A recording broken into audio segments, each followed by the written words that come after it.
After that, I turned and I started to run. Everyone ran. People just took off. People ducked into doorways, and people didn't stop to to be look so behind. sick that I couldn't breathe at all. I started really hard to talk.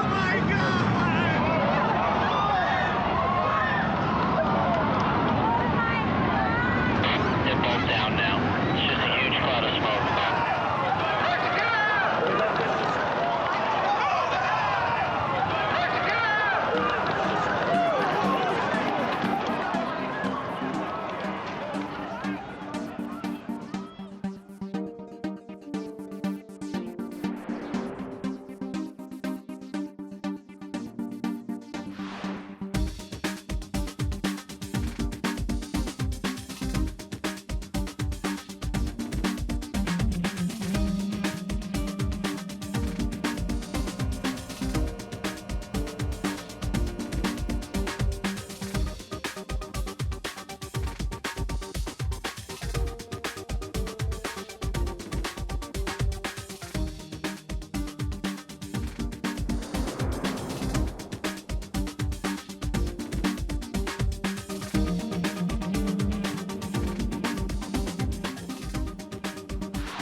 Subliminal. A subliminal message. Subliminal messages, the power of mind control.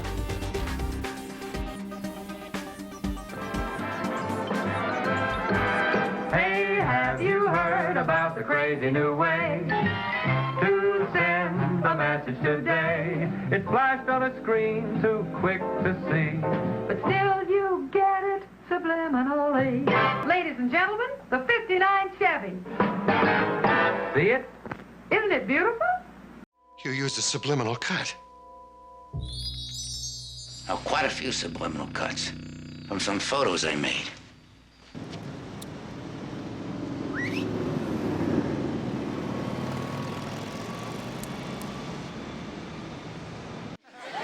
Okay, class, today we are going to talk about subliminal advertising. What's that? Scully, are you familiar with subliminal messages? You mean like sex and ice cubes of liquor ads? Why would anyone want this shit job? Because it affords them other interesting opportunities. Like splicing single frames of pornography into family films? Yvonne et Miage. They keep saying that. Let me play this backwards. Join the Navy. They're recruiting people with subliminal messages. Oh, what do you expect? Those bastards turned a whole generation of Americans into smokers with their damn subliminal advertising. Subliminal. It's a subliminal message Broadwave to trigger. I've been seeing this code pop up all over the last few weeks. It's Alliance, and it's high military.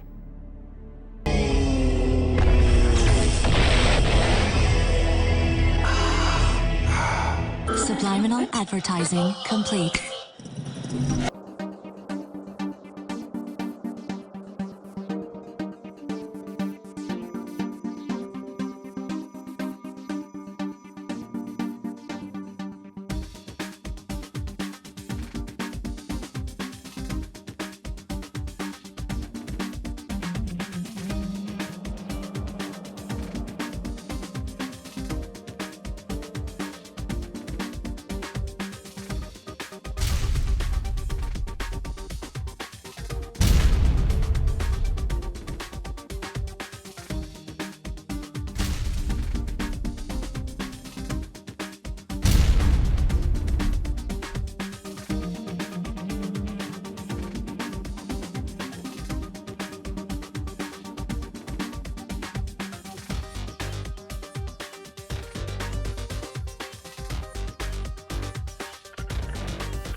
look at something, smell something, hear something, it's going into your brain at the speed of light almost, and all being retained.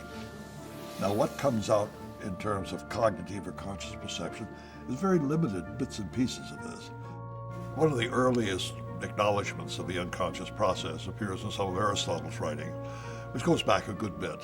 Sigmund Freud was the first person to coherently probe the existence of the unconscious and postulate that people have a lot of emotions and drives that they're not aware of.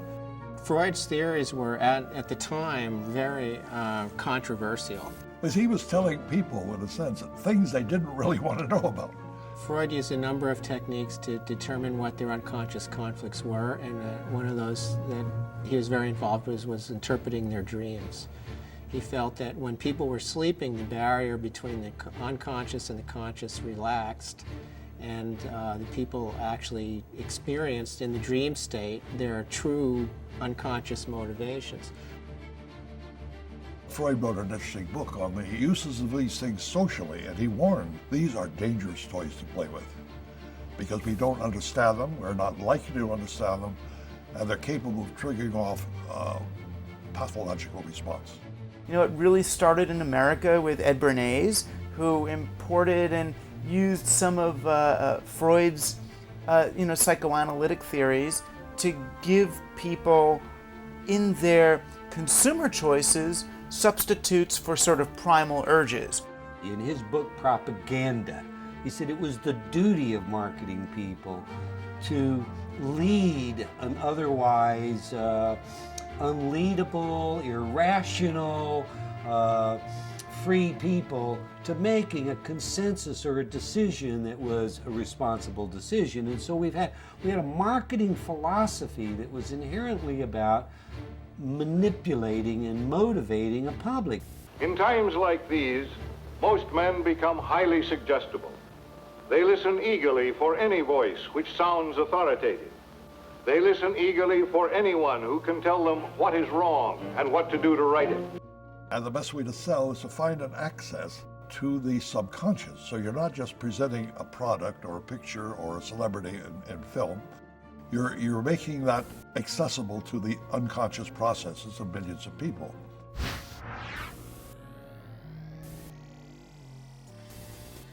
Most of America learned about the concept of subliminal advertising in 1957. There was a marketing researcher by the name of James Vickery, and he announced that he had done this very elaborate experiment, supposedly. He claimed that he had conducted a secret experiment in a New Jersey cinema in which he had flashed the words "hungry, eat popcorn, and drink Coca-Cola" over the movie Picnic starring Kim Novak. And they weren't even single frame ads, they were much faster than that because he was using something called a tachistoscope. The high-speed tachistoscope. This is a projector that flashes about 1/50th of a second, though you can change that speed. And he reported that the Coca-Cola consumption went way up, the popcorn consumption went way up. Enormously successful.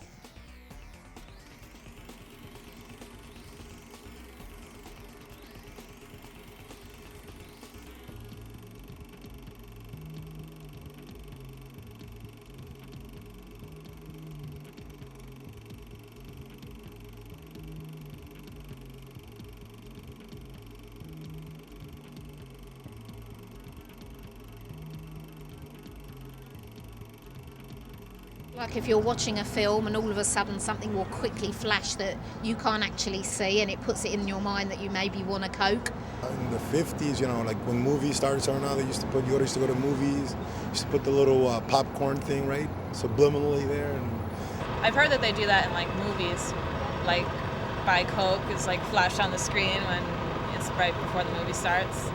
So I could see how you could. Do you think they're doing that in movie theaters? Do you think it's... I don't know, I get really thirsty. Yeah.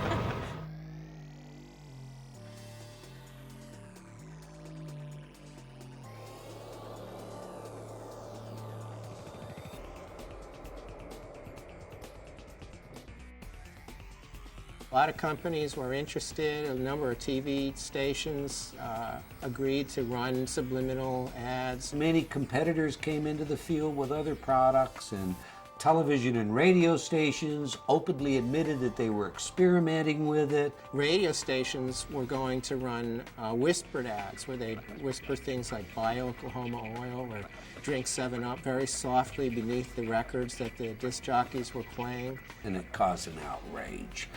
The public got very nervous and very excited about it. There were all sorts of editorials against this. Congress decided that they would have to hold hearings on this.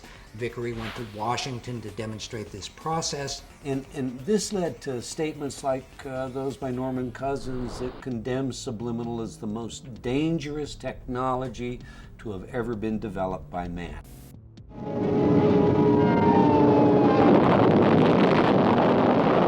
The networks rather quickly decided that it was in their interest to prevent Congress from acting, so they formed this National Association of Broadcasters, and they all agreed that they would not allow subliminal advertising. And they took the position that it didn't work. They tried to calm the public's anxieties by insisting that it wasn't effective. Vickery dropped out of the consulting business and kind of retired. And as he later admitted, this was all basically a scam. The experiment that he said he had done, he hadn't really done.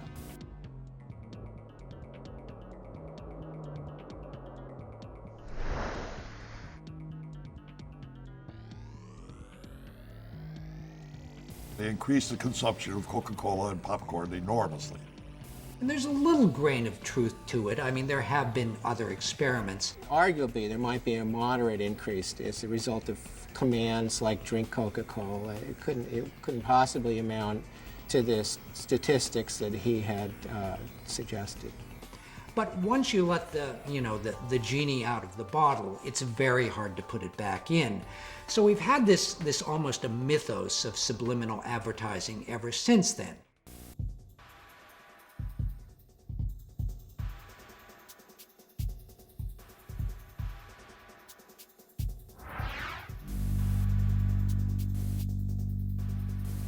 So motivational researchers in the 50s developed a variety of electronic equipment that they could measure people's unconscious reactions to. Like one of these was a galvanic skin response, where they would measure minute fluctuations in the amount of sweat on your skin, which was related to your state of anxiety, or also a heartbeat, or they had special cameras in supermarkets that would measure the dilation of the pupils that would indicate how interested a person was in the product.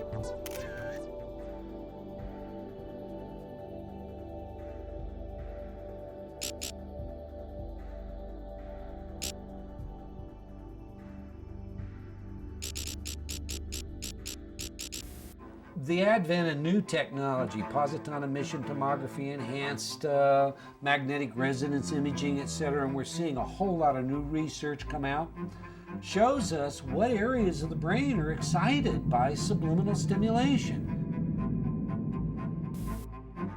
Kilborn and Associates in the mid-'80s did a fascinating experiment where they took two actual advertisements that they believed contained subliminal impacts that they had found on their own. And one of them was a Marlboro ad, which showed guys on a horseback driving through the range with big rocks around them. And one of the rocks, allegedly, had been made to look like an erect phallus. And they hired an artist, and they adulterated the picture and took the phallus out so they would have a control. And then they showed it to people and measured their galvanic skin responses and found out that the picture with the phallus had a greater effect than the picture without the phallus.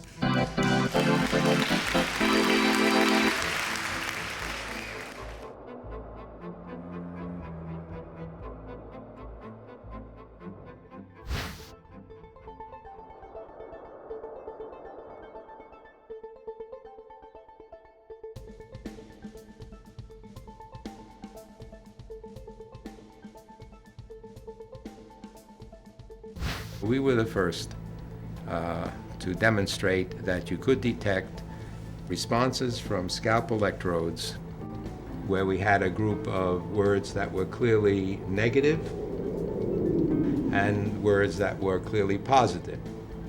And the words are sort of mixed up together, and they're presented at 1,000th of a second, So I wanted that to be no nonsense, you know, no question about whether people were aware. At 1,000th of a second, you ain't seen nothing. And the basic finding was that the negative words, when they were presented subliminally, would have a bigger voltage of brain response than did the positive words. Again, this goes back to the whole general scientific question: can a subliminal stimulus in and of itself cause a person's behavior to change, and to change in some significant way about something important?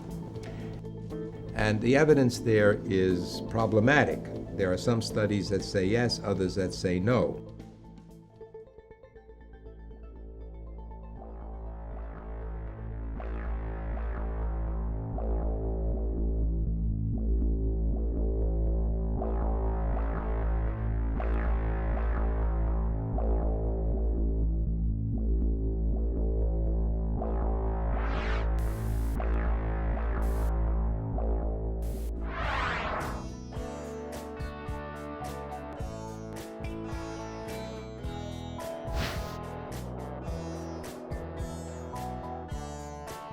For one thing, they were the biggest group in the world.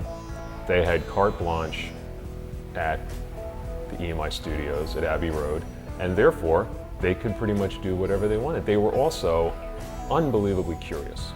In the summer of 1969, a bunch of college radio stations started this rumor that Paul McCartney had died and that for some strange reason the Beatles were keeping this secret. But it got a lot of people listening very carefully to these later Beatles albums. And that's where John Lennon had done all this experimentation. They had an opportunity to do things with music that even their peers frankly couldn't do because they didn't have the time and the money and the cachet. And the Beatles also were experimenting with drugs. At the heart of this was really a thing they found at the end of Strawberry Fields.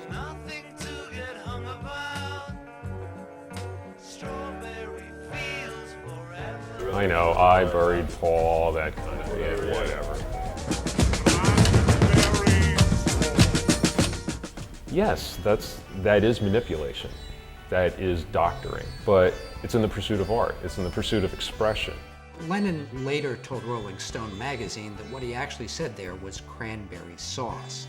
So in the recording studio, I had them play this with various filters to make the more legible. And it really does sound like cranberry sauce. There's a very big difference between, say, reverse messages and the artistic potential in manipulating sound. On the track Revolution 9, the track's title is repeated many times within the song. And if you reverse Revolution 9, it actually sounds like Turn Me On, Dead Man.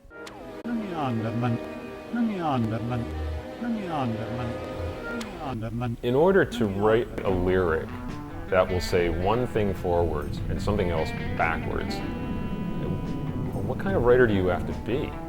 That's a genius beyond my comprehension. I can't imagine that anyone's that smart. You have to draw a distinction between what I call the engineered reversed messages and the ones that are purely coincidental. For instance, it's been found that if you say the words, "Jesus loves you," record that and play it backwards, it sounds like "we smell sausages."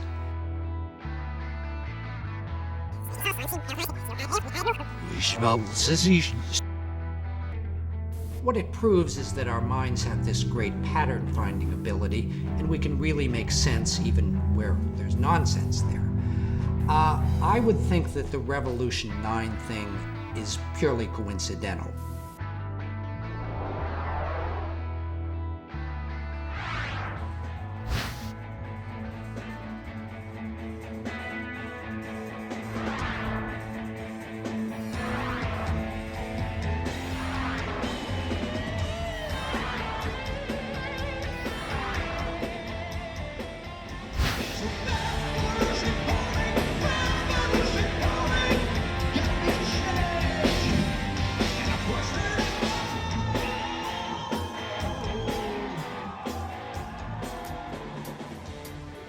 try to do with our music is to paint a picture, an audio picture, to best get across the message we're trying to convey with the lyrics.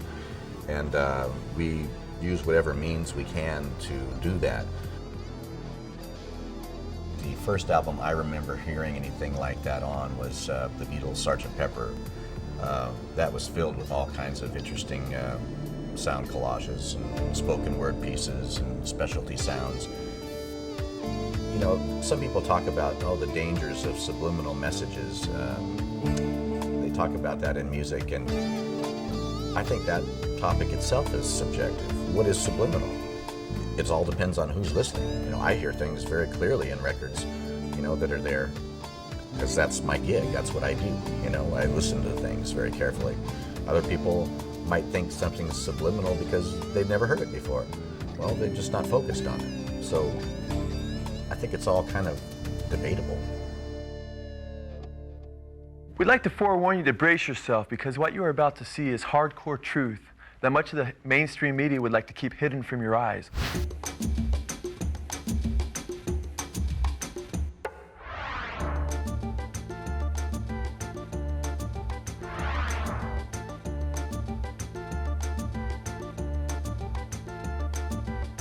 People would be blown away if they realized the subversion that takes place in popular media and that the agendas that lie in back of much of that subversion.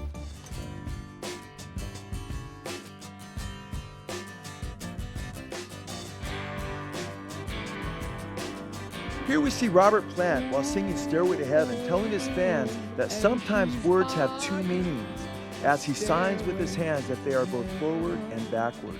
'Cause you know sometimes words have two meanings. But basically backwards and over 25 words backwards straight. It says, here's my sweet Satan. I want to live it backwards like the Zepp, whose power is Satan, and he will give you 666.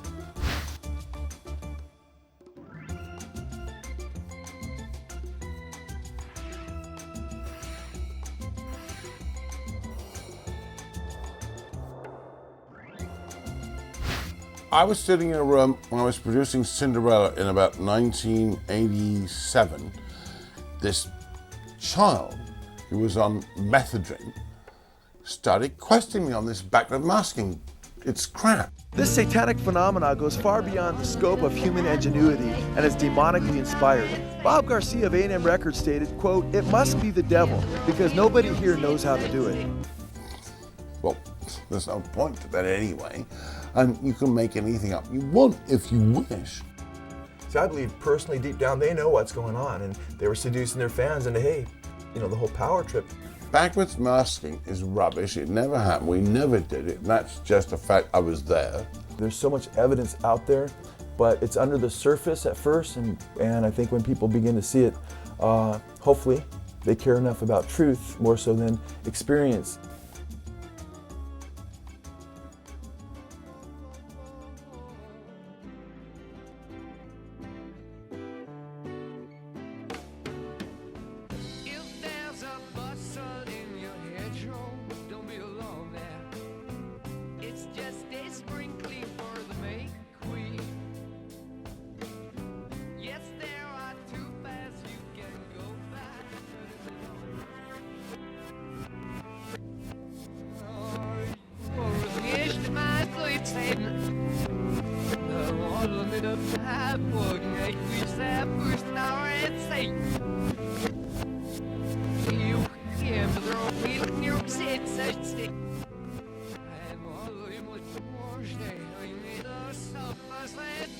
If you listen, they're there.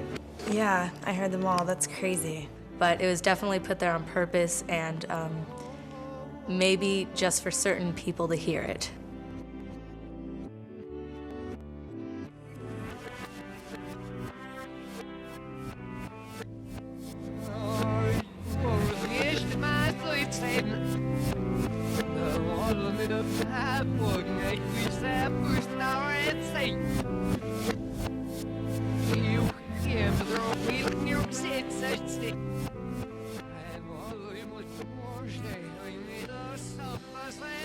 I could definitely hear the words in there. how did someone even find that out? Almost like a conspiracy theory, in my opinion, that's like, oh, there's hidden messages in this.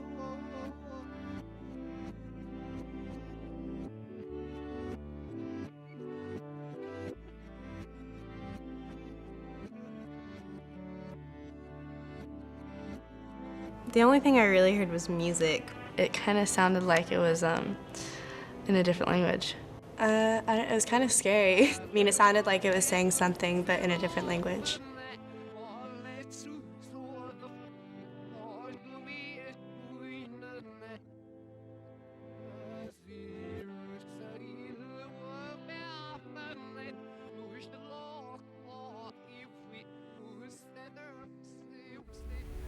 You know, if you want to hear Satan talking to you while Stairway to Heaven plays backwards, then that's exactly what you'll hear.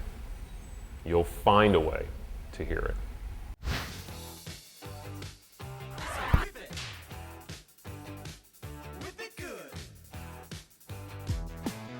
First time in Devo that anybody ever said anything to us about subliminal messages. We'd made this short film, and it was long before MTV. It was called In the Beginning Was the End, The Truth About De-Evolution.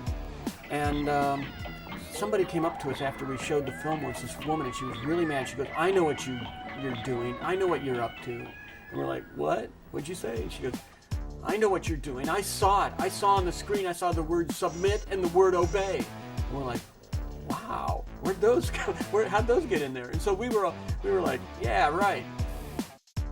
And after that, you know, we were thinking, oh, we got to put subliminal messages in our stuff now. To me, backward masking, you know, and the Beatles and Paul is Dead or any of that kind of stuff, to me, that was just all the fun stuff. That if you were a fan, you looked for that kind of stuff and you wanted to find it. The idea of it being dark or malevolent, you know, I think is just kind of paranoid thought on the part of people that already don't like the music. I never really saw anything of harm coming from backward masking. Dispatch emergency service. He's on another one. He'll be finished shortly. There's been a double shooting. Okay, whereabouts was the shooting? Right in my backyard. Is anybody hurt? It looks like there's two bodies. I didn't want to go over and look. In what observers call a first-of-its-kind trial, attorneys today told a Nevada court that two troubled young men who shot themselves in 1985 were influenced by subliminal messages in a rock and roll album. The members of the British rock group Judas Priest listened in a Nevada courtroom today as one of their recordings was described as a killer. They heard you have to die to be a hero. And they had played over and over and over again this stained glass album, particularly a song, Better by You, Better Than Me.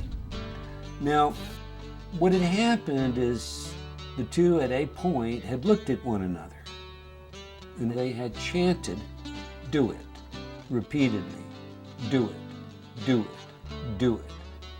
Had taken their father's shotgun, had left, gone to the schoolyard, propped shotgun underneath Belknap's chin, pulled the trigger, killed himself. Vance hesitated, he didn't brace it, it blew the front of his face off. I would like to call certain people murderers. I feel that they murdered Ray. Are there subliminal duets on the Better by You, Better Than Me song? Absolutely not. I heard the word, do it, the words do it, but I didn't understand in what context or why it was there. I identified approximately 7 of them. It's very difficult because it is at a subliminal level.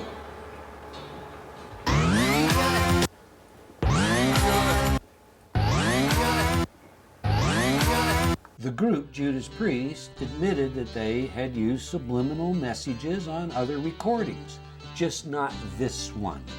It is the claim of subliminal messages that propelled this case to trial. Similar lawsuits claiming rock music caused damage have been thrown out of court because lyrics are protected as free expression under the First Amendment. But the judge in this case says subliminal messages are not protected as free speech. What is really on trial here is the whole concept of subliminal persuasion. The courtroom is no place for reveries about the unknown capacities of the human mind. We took the judge into the control room and played all of the 24 tracks that were mixed to make this record, and showed the judge how, you put, it was actually at the end of a vocal, and so there was an exhalation of breath combined with a guitar sound, and then if you listen to that with the thought in mind, the suggestive thought in mind that it says do it, you can hear do it. So yes, it was there.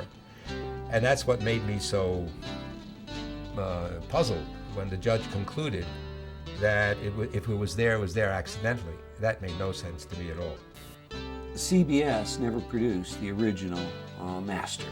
The original 24-track master would have been required in order for us to determine whether it had been intentionally placed there or it was indeed a coincidence of sound.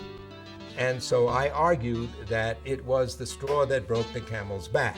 And the judge decided, look, they had all kinds of reasons to harm themselves, and to make a case for that alone, it didn't hold water. Prosecution have alleged us and tried to paint this picture of drug-crazed Satan worshippers, and nothing could be further than the truth. It's absolutely ridiculous and bizarre.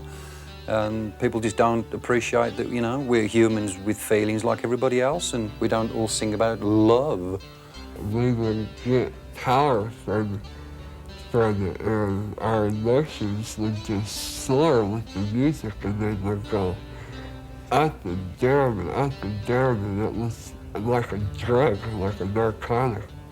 Did you understand what he said? He said, looking back now, the music would almost drive you crazy. Drive you crazy? Well, yeah, it did. I wanted to climb the walls. I couldn't stand it.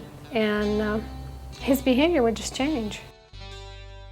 And you can't always blame it on the parents. You can't always blame it on the music industry. You can't always blame it on movies and television. But all these things we have to acknowledge are influential factors on children and their decisions. So all of these things should be looked at and considered.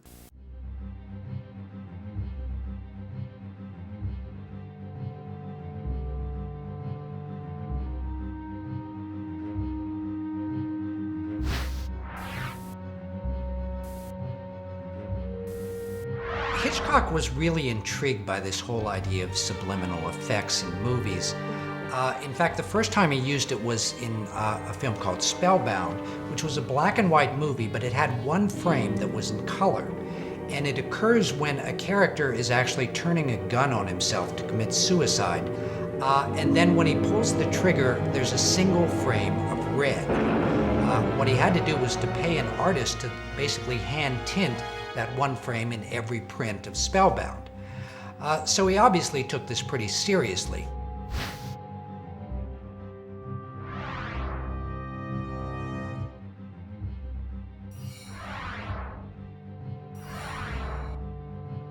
Oh, I saw him in the editing room where he would cut right down to the frame, just frame by frame where he'd want his cuts. So he took a great deal of time with the editor in what he wanted. When he came to do Psycho, he did something even more elaborate. Towards the end of the film, there's a very slow dissolve to a shot of the police pulling Janet Leigh's car out of the swamp. Well, during that dissolve, Hitchcock superimposes this kind of skull-like face on Tony Perkins' face. So it creates a rather ghoulish effect. And obviously Hitchcock thought that this increased the emotional punch of this particular part of the movie.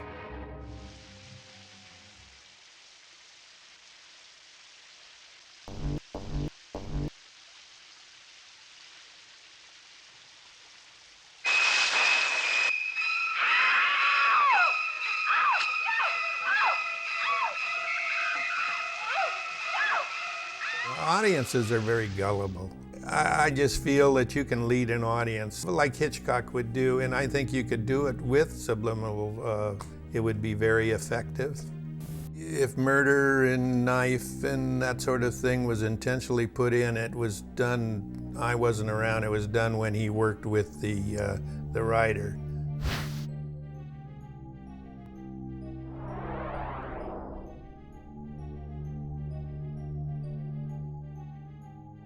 Walter Merchant and Richard Beggs, with some of the electronics in Apocalypse Now, they were always mixing real sounds underneath, sounds that weren't associated with the object to make you feel a certain way, or anything that would heighten a certain fear during the warfare. On top of that desire to be very, very accurate was this desire to go very deep psychologically.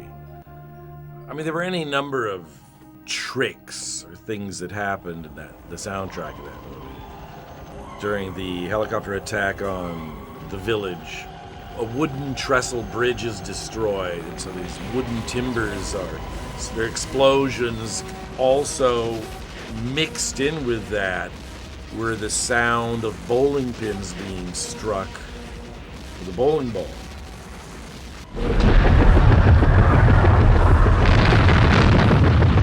Things like that were used extensively, and in a lot of other movies as well. Like I know, like in The Godfathers, you want to make fear something's going to happen, they mixed a baby cry, you know, and stuff like that.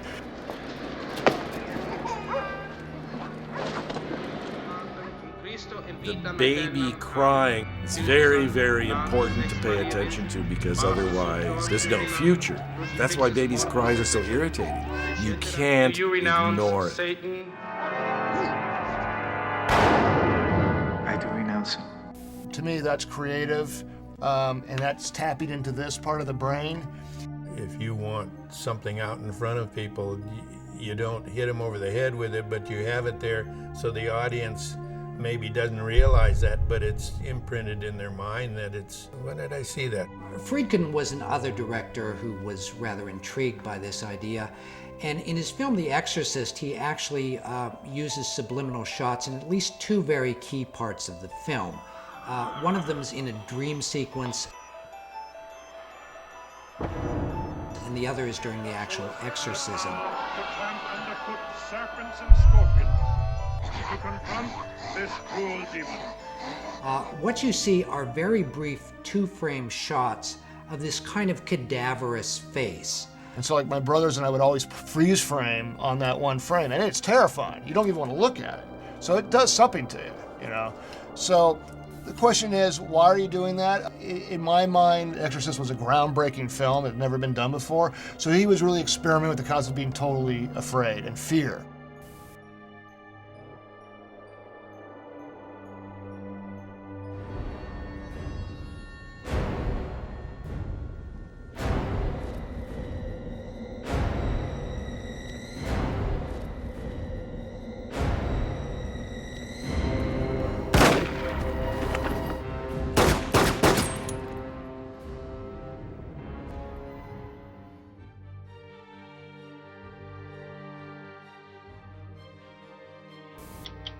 Last June, delegates to the Southern Baptist Convention's annual meeting voted to boycott Walt Disney. They are pushing a Christian bashing, family bashing, pro-homosexual agenda. There was the suggestion that a clergyman became sexually aroused while he was performing a marriage ceremony. The allegedly offending bulge goes by in less than a second. But if you were to slow down a few frames of this scene, you might think the preacher was indeed more than happy to see Ariel. There. Right there, right there, right there. What is it? It is clearly his knee. Everybody knows it's his knee. We ask for a transformation of Disney, or Disney will go down.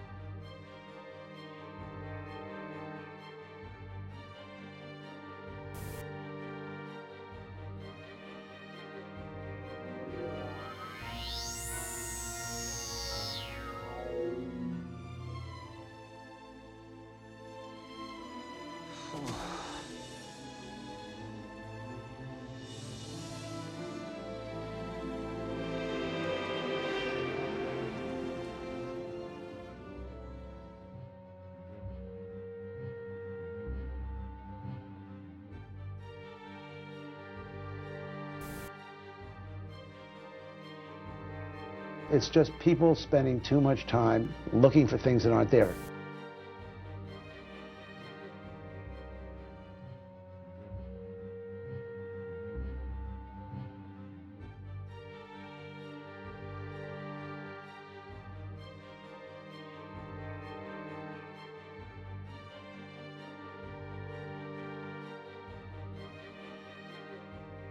That's how we can sell sex to little girls.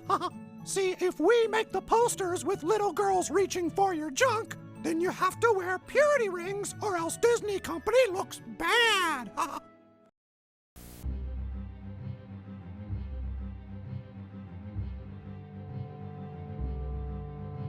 We thank you so much for this bountiful harvest of Domino's, KFC, and the always delicious Taco Bell. You can see that the movie star is holding the Pepsi right there, but you're not thinking of it as a commercial, you're thinking of it as a movie. Converse All-Stars, vintage 2004. Don't turn your face up like that. I know you want some. All you gotta do is ask. Even product placement is normally a subliminal thing because you really don't think, hey, that guy's drinking a Coke, but you do see it and it does register in your brain.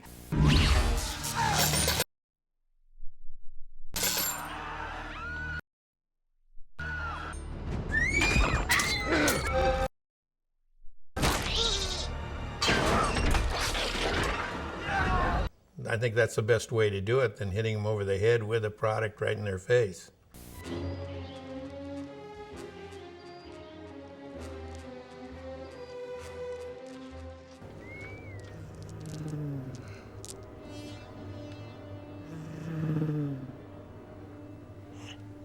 So in some sense, I think you could say even product placements are probably the most successful form of subliminal advertising. I want the perfect food.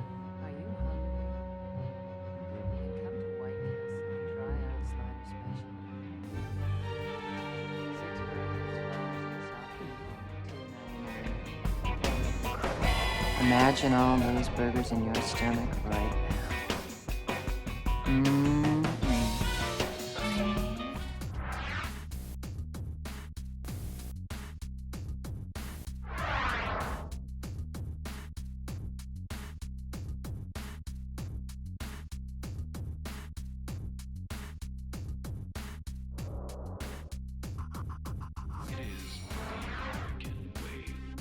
The average TV viewer sees about 30,000 commercials per year. That's 30,000 repetitions of a single message. And the single message is, buy this, do this, it's going to make you feel better, you're going to like it. If you're not doing it, you're probably not very hip. This is going to solve a problem for you. 30,000 times.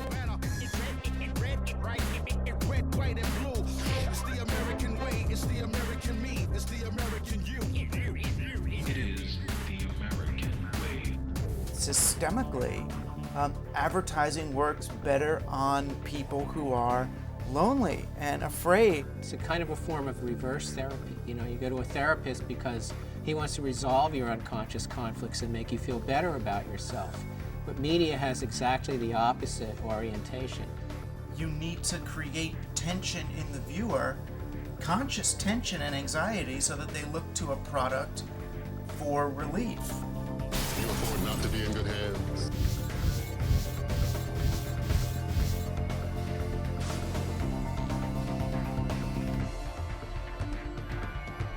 If people are happy, they're not going to buy stuff they don't need. There's been memos that have been circulated, you know, where insider advertising executives have said it's our job to make women feel bad about themselves. We really believe that this is the way a woman should look. This version of some guy's marketing plan that he's set up. They all look at that pretty ad, you know, I like the boobs I'm looking at while I'm up. They don't realize that they're being engineered.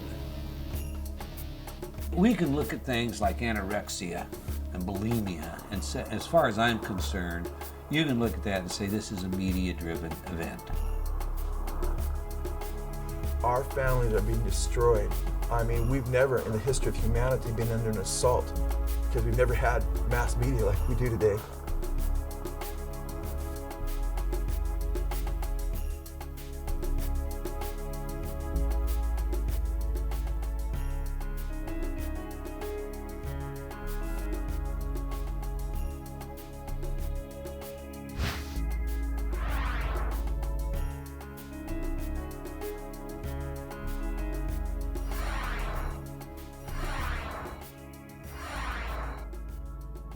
Is the purpose of the television ad to make you an informed consumer making a rational choice?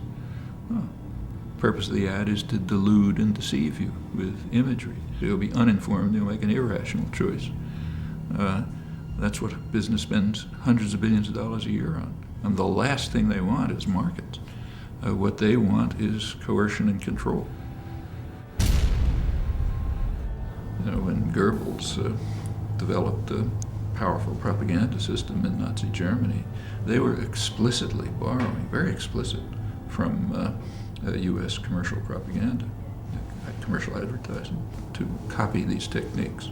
You know, simple slogans repeated over and over again, appealing to the emotions, I mean, all those ideas which had been worked into practically a science.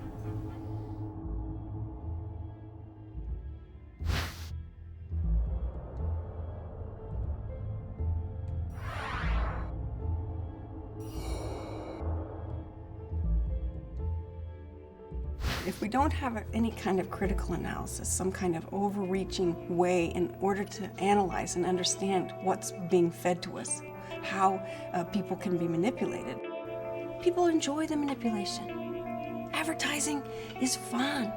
Reality is boring. You take the blue pill, the story ends. You wake up in your bed and believe whatever you want to. You take the red pill, you stay in Wonderland. And I show you how deep the rabbit hole goes. All I'm offering is the truth.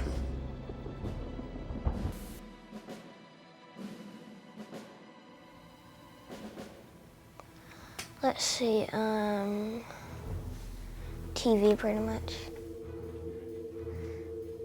Advertisers are looking to get the attention of younger and younger children. And any advertising directed to a young child should be considered subliminal, because young children don't know the difference between the ad and the program. It all blends seamlessly together. Any advertising to 4-year-olds or 5-year-olds or 6-year-olds is dealing with a consciousness which is not using rational processes. People use the television as a babysitter, right? They plop their kid down in front of a TV, and there's no guidance, there's no instruction, there's no parent sitting there watching TV with the kid. They start targeting children at 9 months old. They've noted that by 2 years old, they can achieve brand loyalty and recognition. This is extraordinary. When you see something on TV that you want, what do? Ask my mom for it. And what if she says no? I just keep asking and annoying her for it.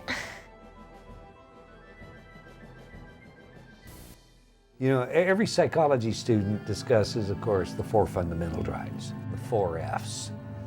There is fight, flight, feeding.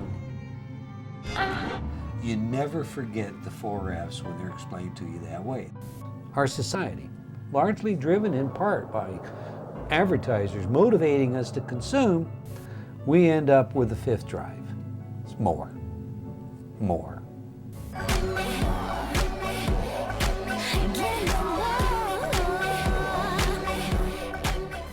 We systematically desensitize their threshold of arousal by increasing the amount of stimuli that we deliver that is sexual or violent or gross in nature. And so the more begins with, I want more stimulation. And then it continues through everything else, whether it's more food, more alcohol and drugs, more cars, more money, more power, more women, more.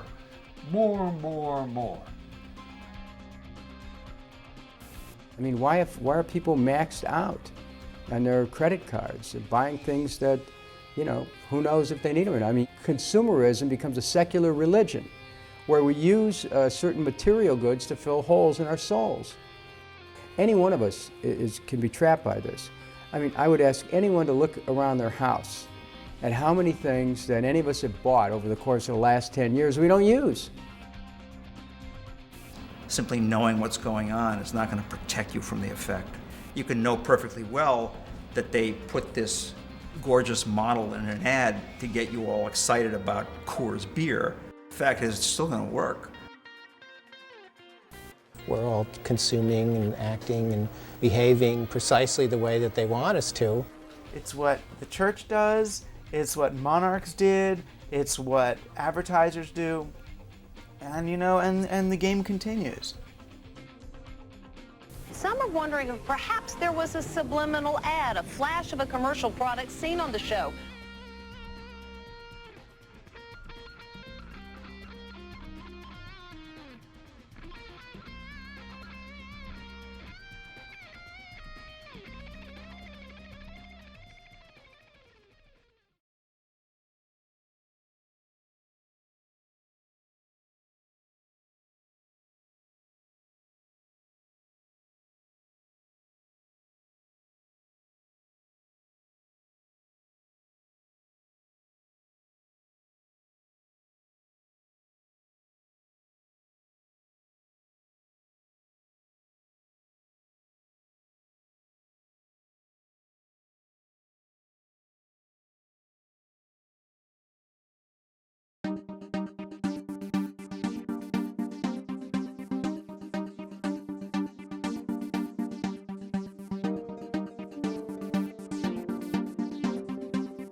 Look at something, smell something, hear something that's going into your brain at the speed of light almost, and all being retained. He claimed that he had conducted a secret experiment in which he had flashed the words hungry, eat popcorn, and drink Coca-Cola. And it puts it in your mind that you maybe want a Coke. The public got very nervous and very excited about it. I buried Paul, that kind of whatever. Are there subliminal duets on the song? Absolutely not. Why are people maxed out on their credit cards? They're buying things that who knows if they need them or not. Some are wondering if perhaps there was a subliminal ad, a flash of a commercial product seen on the show.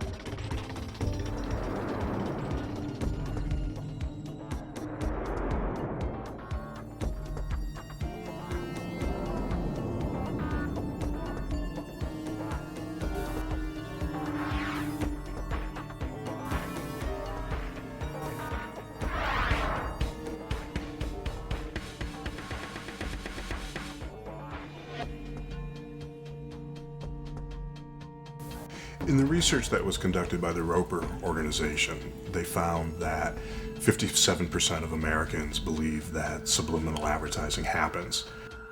I think there's so much in the air, there's so much a sense of sort of distrust in government, in powerful leadership, that I wouldn't be surprised to find that more people now believe that subliminal advertising is practiced than have in previous decades.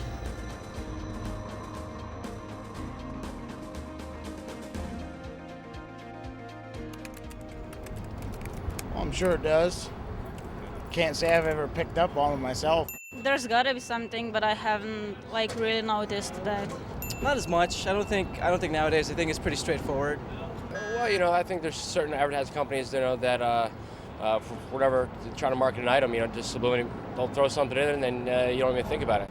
Definitely, yeah. When I watch television for over a couple hours, suddenly I'm very hungry, and I do realize that it's from the advertising or the subliminal messages. You mean like the Camel cigarettes? There you go. The image on the Camel? I mean, I'm sure that exists, absolutely. I'm sure it exists. I don't really know much about the technology, but I'm sure it does. I know it's supposed to be illegal, but I know it exists still. Yeah, you've heard it was illegal? Yeah. Okay. My best example of subliminal messaging would be like when you watch a movie and all of a sudden you see everybody's drinking Pepsi. I don't know. I don't know. I think that the colors are subliminal. Like, no one really realizes that most things are a certain color for a reason. Well, I do believe that advertising agencies use subliminals in their advertising.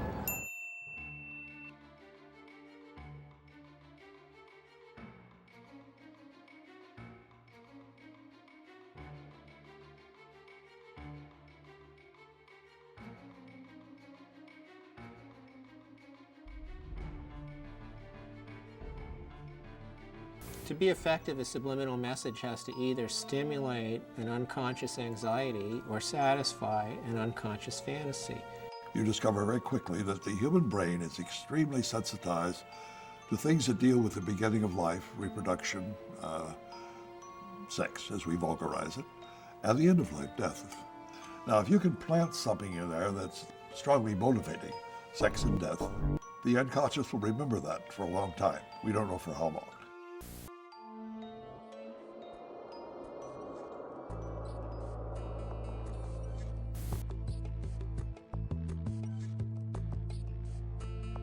Most people can see what they want to see in almost anything. And there's an author who's it's a sad and paranoid guy who sees sexual imagery and ice cubes and everywhere he looks. Is there any way you could call that something else? I mean, it's not a telescope, it's not a Leaning Tower of Pizza, it's a penis. The problem is we hide this stuff from ourselves. We don't want to deal with it. And once you come to terms with this, it turns the whole world upside down. If the medieval artists could do it, why not Chicken McNuggets?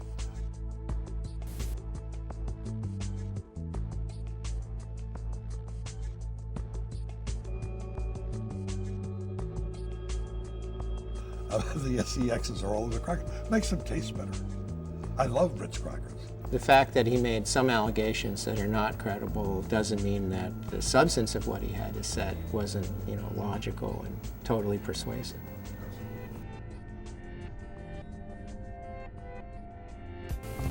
This ad appeared on the back cover of Playboy, of Time. The ad was used for about 3 years. How could this stuff ever sell Johnny Walker Scotch? They didn't put any scotch in the glass. The glass is empty. Now, if you look at the ice cube that's on the table, the right side of that ice cube, you see an interesting looking face, or a grotesque, almost surrealistic mask. Isn't that an interesting figure to put in an ad? It's a monster with encircling arms and a skull-like face. It's a death symbol. There are a dozen of them in these 6 ice cubes.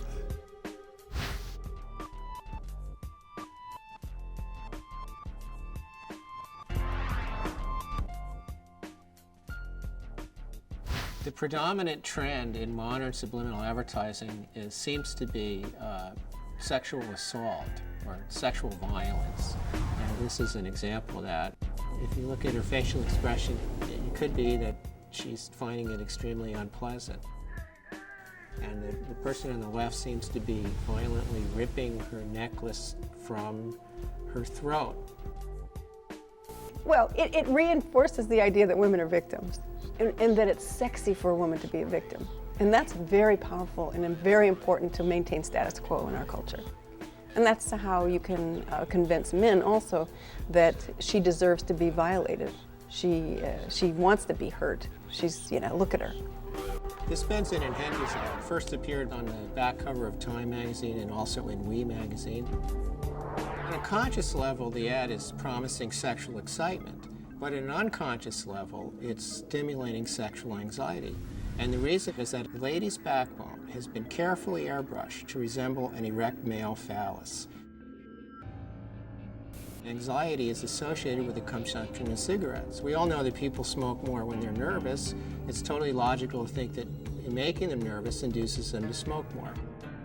To really intend to make people anxious, and you don't know how that person deals with anxiety, the only thing you're wanting is that he light up a cigarette, but you don't know what else it might do, okay? That to me is outrageous. If you're very sensitive to the idea of phalluses, you're going to have a much harder time seeing the phallus in the Benson and Hedges ad than if you're not. And if you're more sensitive to it, it's more likely to have a greater effect on you unconsciously. So in that respect, that they are tapping into something that I think is strong, potentially, and therefore is very worrisome. It isn't that the cues, the stimulants, are invisible to the naked eye. It's just that we don't recognize them for what they are. So the most notorious example of this would be the Newport cigarette ads, which simply show happy couples frolicking in the green. But you realize after you look closely that these are really sort of sadomasochistic dramas, that either the man or the woman is in fatal control of the situation. So that would strike me as a good example of a subliminal pitch. It's all right there on the surface. We just don't know that the surface is, in fact, exactly what it is. For me, the bottom line, as I was saying before, you don't mess with the unconscious, because you don't know. You don't know what the effects might be. After spending 5 or 10 years looking for any truth at all in it, I don't see any use of subliminals as they were defined in the 70s.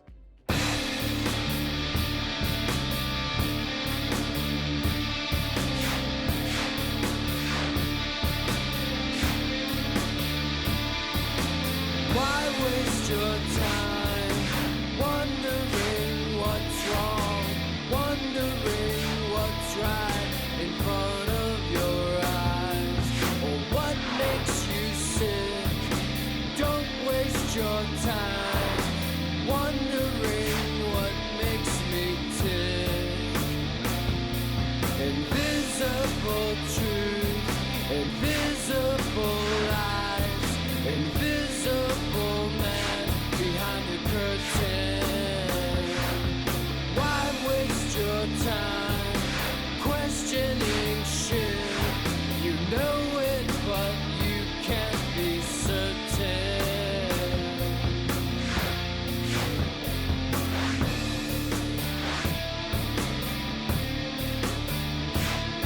Well, sex ain't what I need, but sex gets the job done. It's not like you've been shooting heroin. Buy a new wardrobe, buy a new Audi. Don't wonder where all I've worked inside ad agencies. I've worked side by side with evil people. You know, to see, did anybody anywhere do any of this? And no.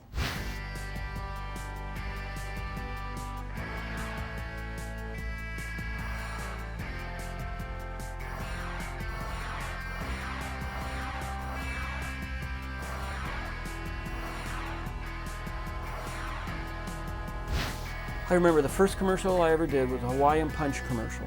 And I remember putting the message, sugar is bad for you. Just, set it in low volume in the background. And everybody in the room's tapping their pencils, and they're all, they're just all these execs and the creative people, and they're all going, yeah, that's Hawaiian Punch, yeah.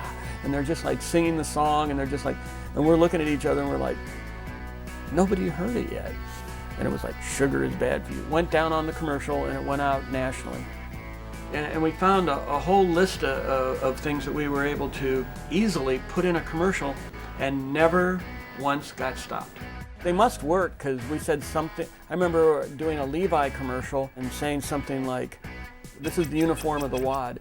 And I don't know, they're all wearing blue jeans now, so it must have worked. It must have helped Levi's out, I guess. I'm sure that if I can put, subliminal messages in a commercial, that advertising agencies must have a much easier time of it and probably can do it in much bigger ways.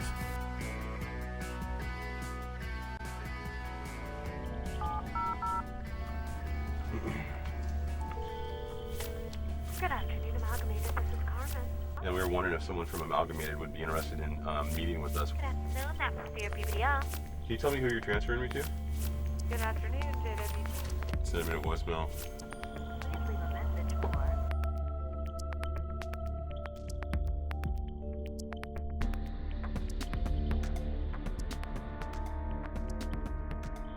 Advertisers just can't admit it. I mean, of course they can't admit it. They're not going to say they embed, phalluses and cigarette ads. I used to work in advertising for many years as a research director, and all I ever got in response to my questions were obscenities. Contrary to what many people think, subliminal advertising is not really illegal.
What happened in 1984 is really the culmination of a long story. Orwell's book 1984, some have said, predisposed Congress to investigate Orwellian techniques. And of course, subliminal is often thought of as an Orwellian technique. There had been complaints, and Congress investigates complaints from their constituents. The House Subcommittee on Science and Technology wants to find out if the technology is being abused.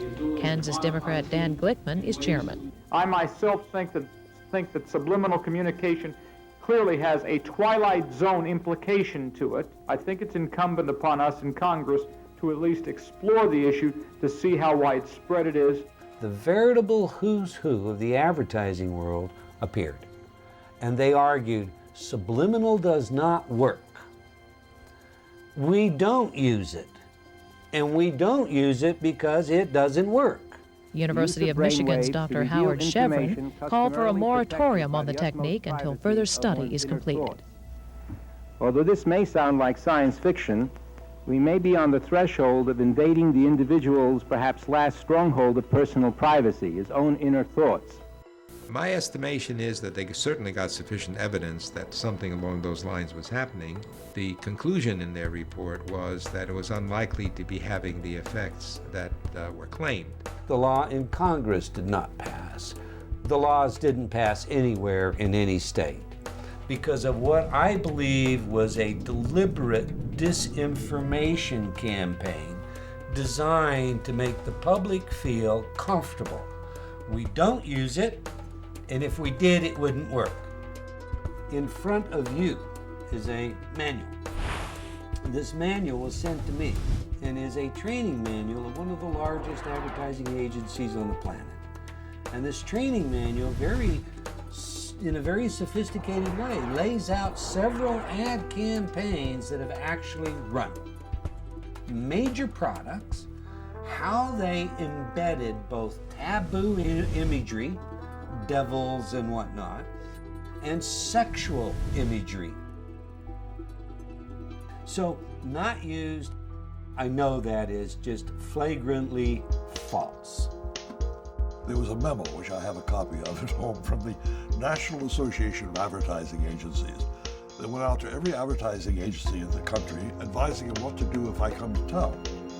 They said, keep the hell away from this guy. A crazy person writes a book about a fraudulent joke experiment and ends up creating such a stir that an organization is created, the American Association of Advertising Agencies, to dispel the myth.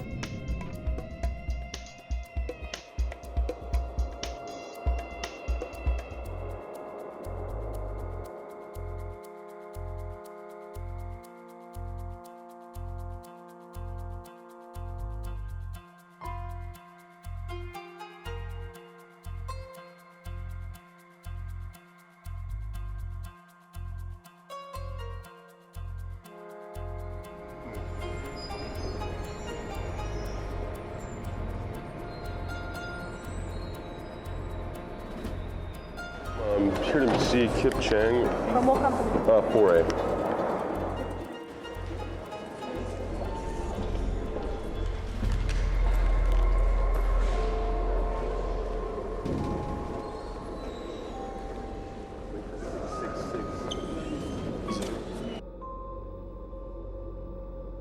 You can't shoot in this building.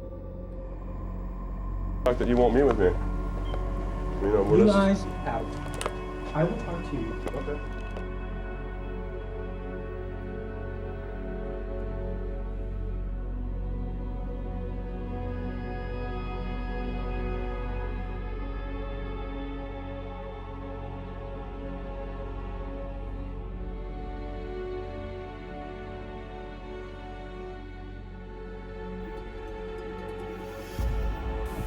You're talking about people from cradle to grave being exposed to subliminal messages. It must be that some people, some borderline personalities are pushed over the edge and led to commit horrible crimes because of the influence of advertising.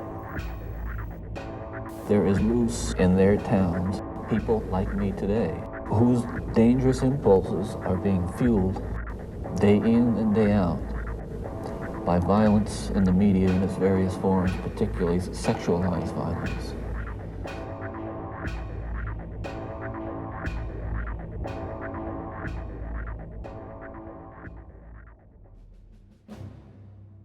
If advertisers and corporations could be massaging our subconscious with these tactics, in what way might our own government be programming us?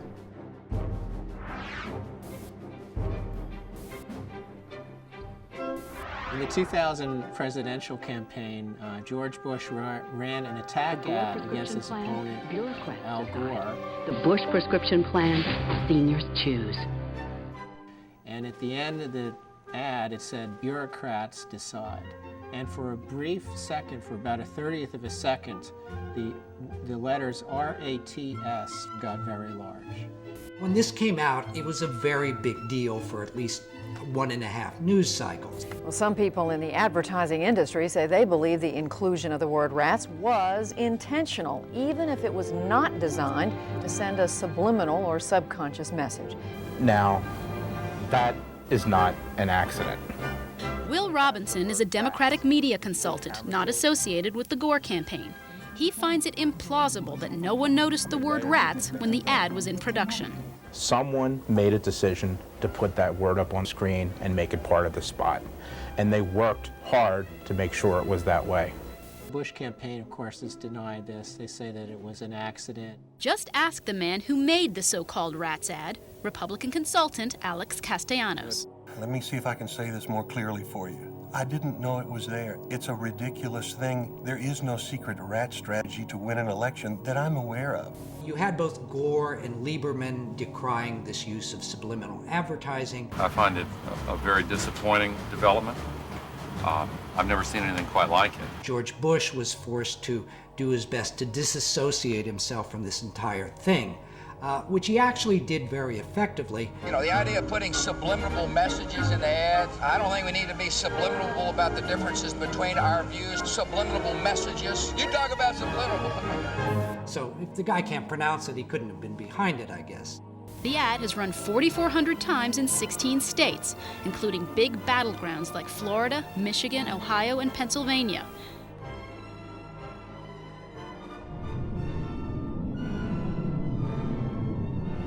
The recount that's occurring in Florida is an automatic recount based on state law. It was not requested by the Gore campaign. And tonight, for the sake of our unity as a people and the strength of our democracy, I offer my concession. Raise your right hand and repeat after me. I, George Walker Bush, do solemnly swear.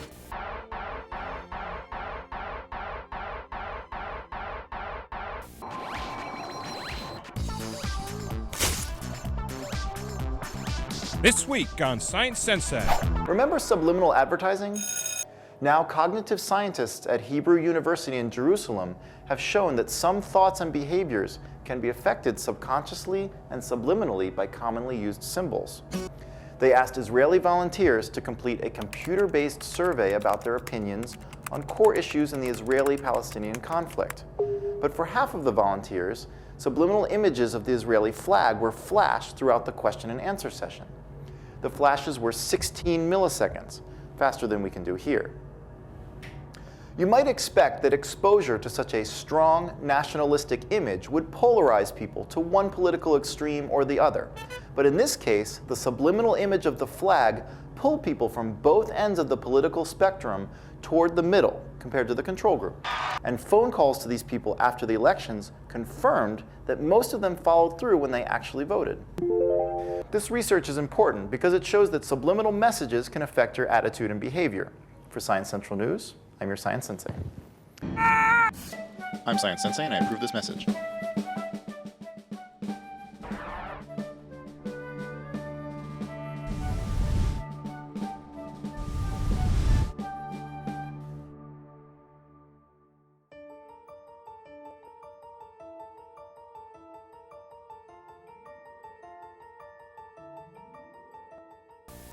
A video news release, or a VNR, is created by a public relations agency, usually, in order to communicate a specific message on the behalf of a client, whether it's a politician, or a corporation, or a government office.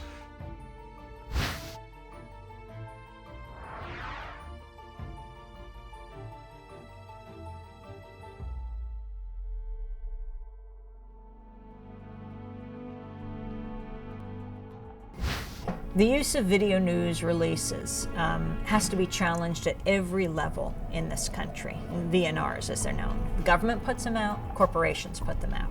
They'll have a fake reporter who's actually a public relations professional. And this story goes out to newsrooms around the country.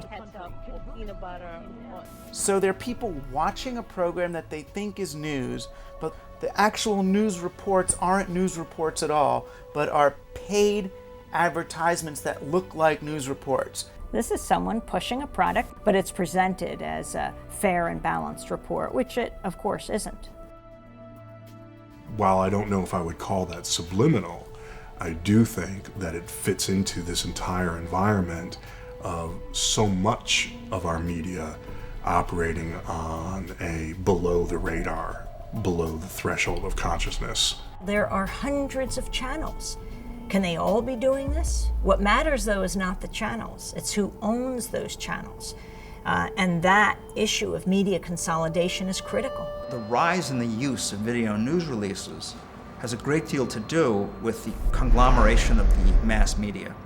Because as more and more TV stations around the country come to be owned by the fewer and fewer players, there's more and more cost cutting that goes on in the newsrooms of these stations.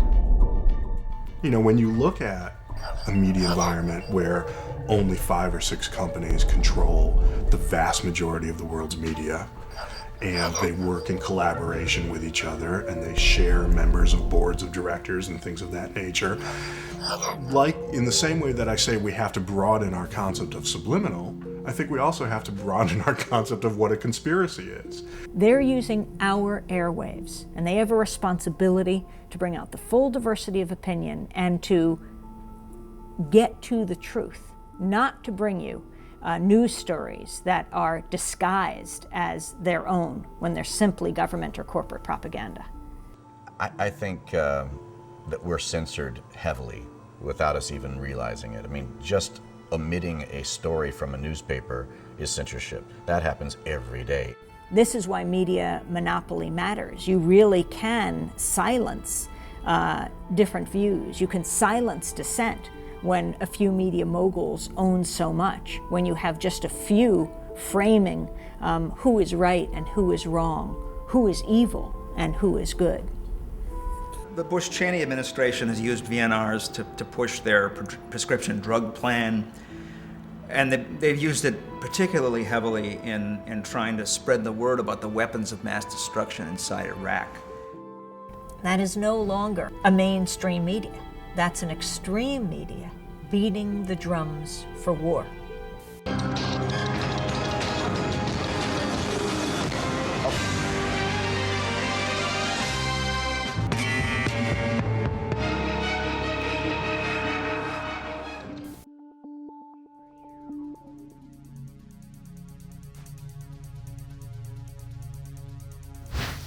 The campaign has been one of disinformation and misinformation.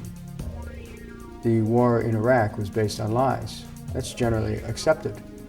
It's interesting there's been no consequences.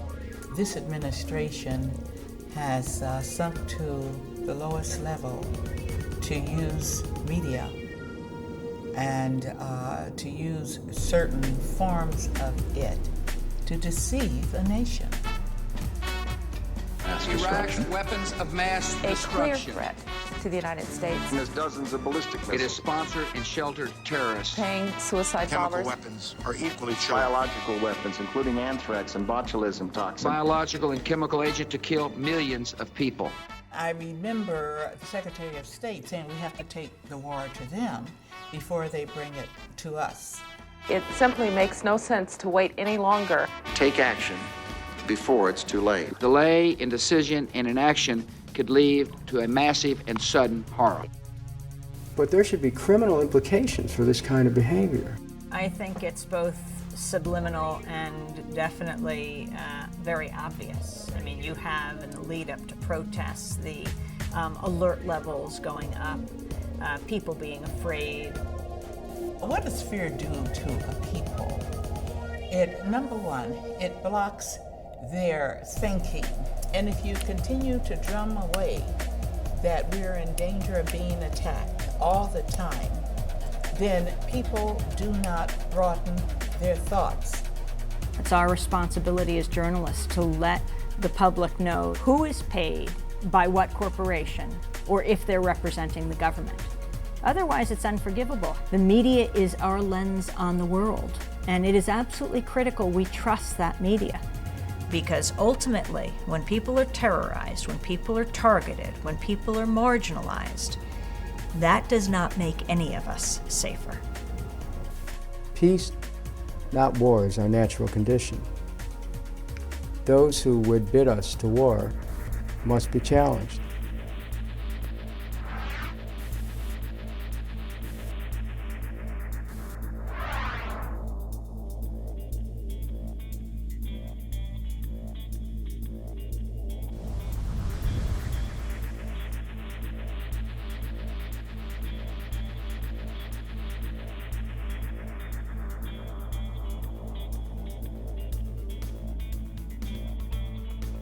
When you start to talk about PSYOPs, of course, people start looking for your tinfoil hat. Psychological operations is what I prefer, because PSYOP kind of sounds like it's a, clandestine thing. And I'm not into conspiracy theories per se.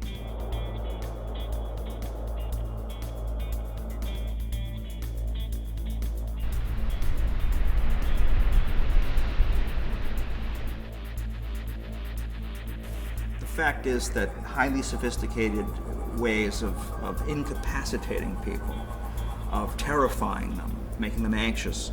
Our military and our intelligence bureaus have been studying this kind of invisible weaponry for decades. I mean, it's at least as old as the Cold War.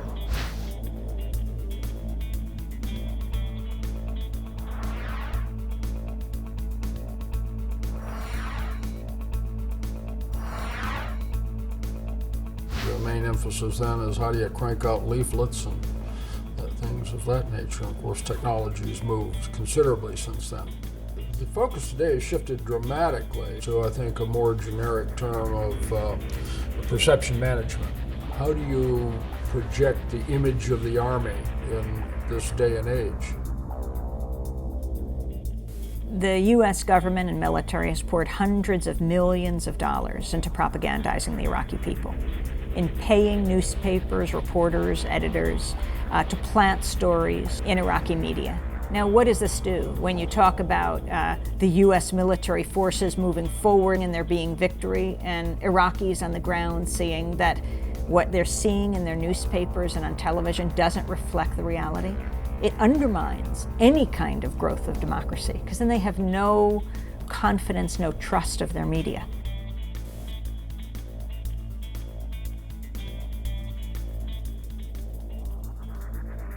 In this country, we have a law, the Smith-Mundt Act, against propagandizing our own population. It goes back to the Nazis in World War II, and we saw the dangers of that.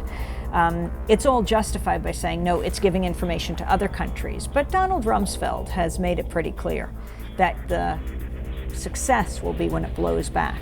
So you plant a story there, and it gets quoted back here. The war is really being waged at home, the war on truth.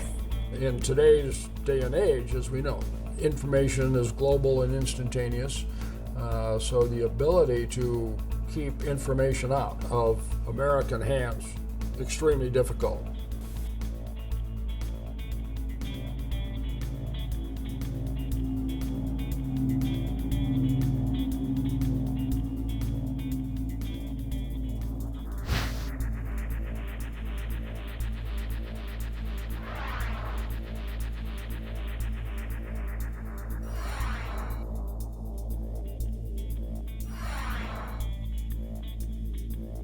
You know, the Gulf War was interesting, the first Gulf War in the early 90s when the whole war was taking place. We were asked often, are there new systems being used here? Because the way in which one of the largest armies in the world essentially gave up. I mean, it was like children in an elementary school on their first fire drill, running out of the bunkers and surrendering. And from my perspective, it looked like one of these technologies for influencing behavior had been applied, and it was the Scottish media after the war that reported on Project Solo. But now we have very sophisticated systems like Commando Solo, C-130, that's basically an airborne television radio station that circles the area, broadcasting the message directly in that you want to have the enemy receive. But one of the other things they do is they piggyback signals on other carriers. In other words, the broadcasts already going on in the area. In other words, the Muslim music and prayers that all of these troops were listening to every day, they would piggyback a signal on that would create anxiety and fear as an emotional state.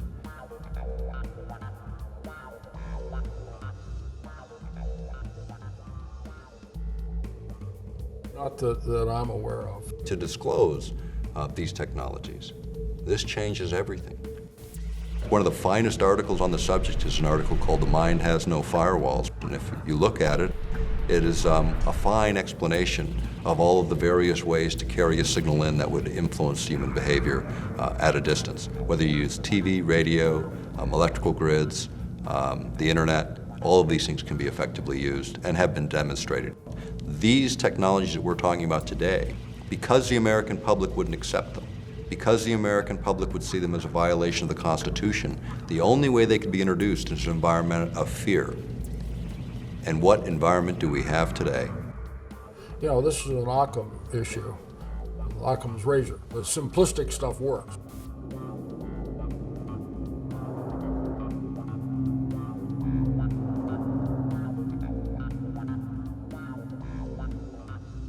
But the idea first was they looked at chemical means.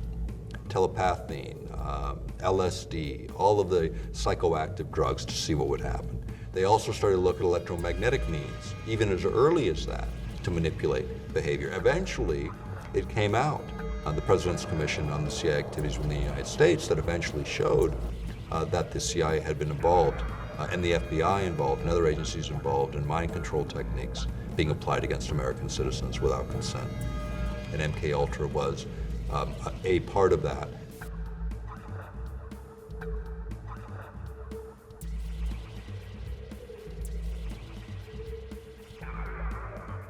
And in what may be the weirdest turn of events so far, the loudspeakers also pumped out Tibetan monastery chants at steadily increasing volume, named straight at Rockvan Koresh's sanctuary.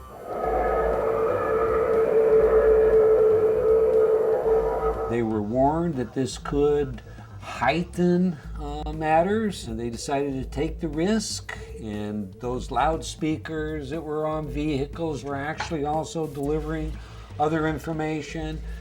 Now we're talking about words and specific voices that people would recognize on a subliminal level that they would not consciously be aware of. They tried a number of things. We know that they tried the sounds of killing rabbits and things of that nature that are supposed to be, you know, intuitively abhorrent. Noise that would affect you on a fear level, to create fear and anxiety. Really though, you know, when you think about it, is that really the right thing you wanted to do in that environment? Or did you want to bring people to calmness, to thinking more clearly? being more analytical.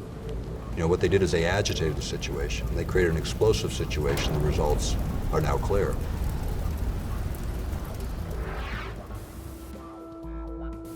The simplistic stuff works.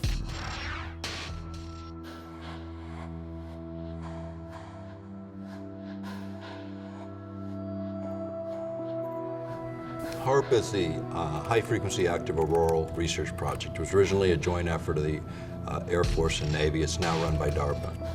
It's just dropped a little bit in terms of classification, but it has multiple possibilities and lots of effects. They just finished upgrading it from 48 antenna to 180. The thing about HAARP is an instrument designed to do exactly what Persinger was talking about, which is this idea of modulating the ionosphere in a way that can be used for weapons applications. Why we're concerned about it is earth-penetrating tomography. And earth-penetrating tomography in plain language or by analogy would be like X-raying the Earth. It's not using X-rays, of course, but it's the same concept. Predominantly has to do with communications because of our long-range communications. We use bouncing the signal off and down. What are the effects of bouncing a wave like that off of the ionosphere, do you think? Probably very minimal. It probably goes up and mostly goes down. It's like punching the ionosphere, and every punch of high frequency causes the ionosphere to vibrate in harmony. That it converts the ionosphere from direct current to alternating current, and then it behaves as a giant broadcast antenna, pumping the signal back to the Earth in the ELF range.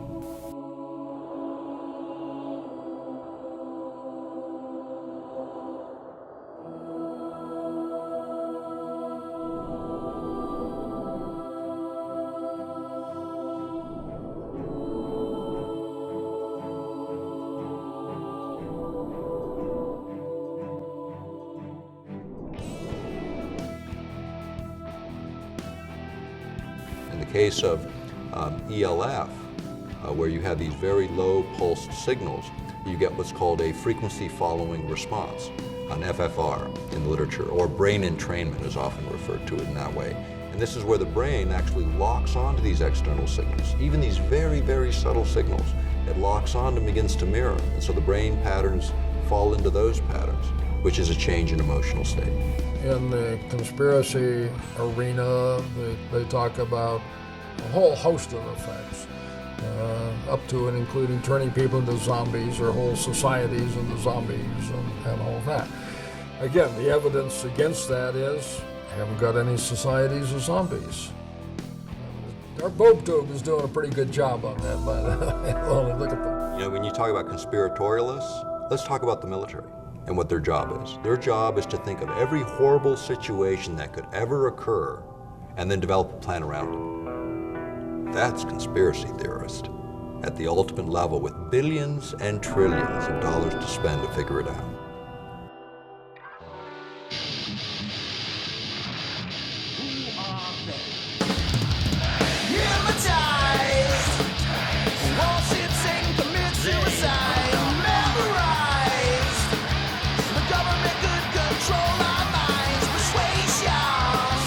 Propagandists will go to any lengths to influence people's opinion, including murders, right?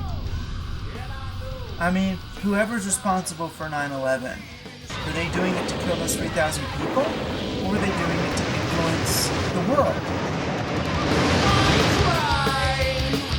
They say it's okay and we do it anyway. Suicide. They want people to follow orders, push buttons, stand in line. They're afraid to death of the rogue mentality.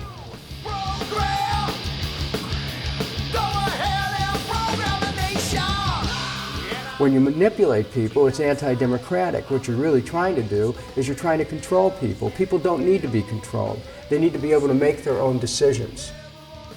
Consciousness, the freedom to think, is a fundamental human right. The idea of violating free will is something that even God doesn't do. And yet man thinks they can do this. At this defining moment, change has come to America.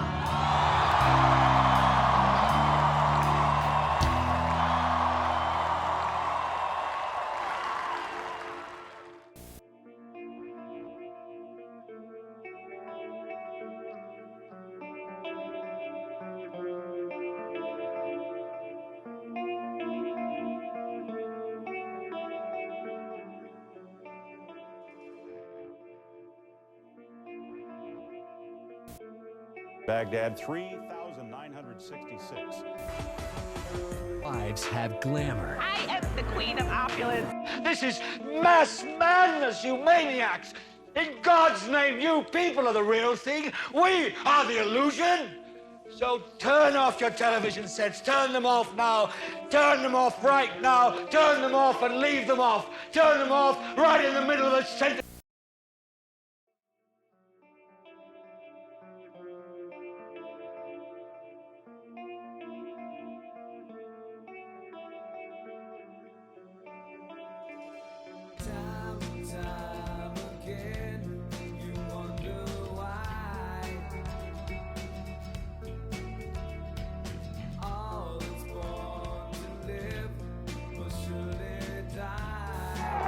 I have a dream today.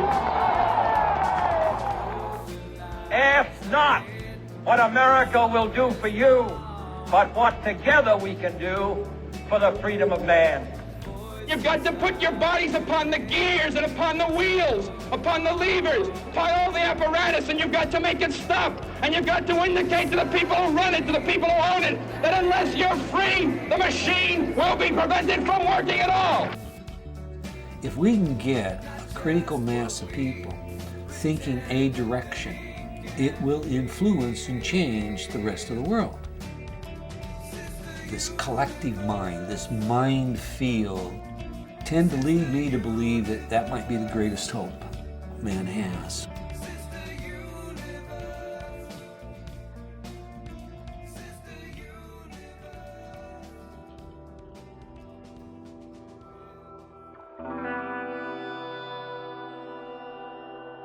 Thank you.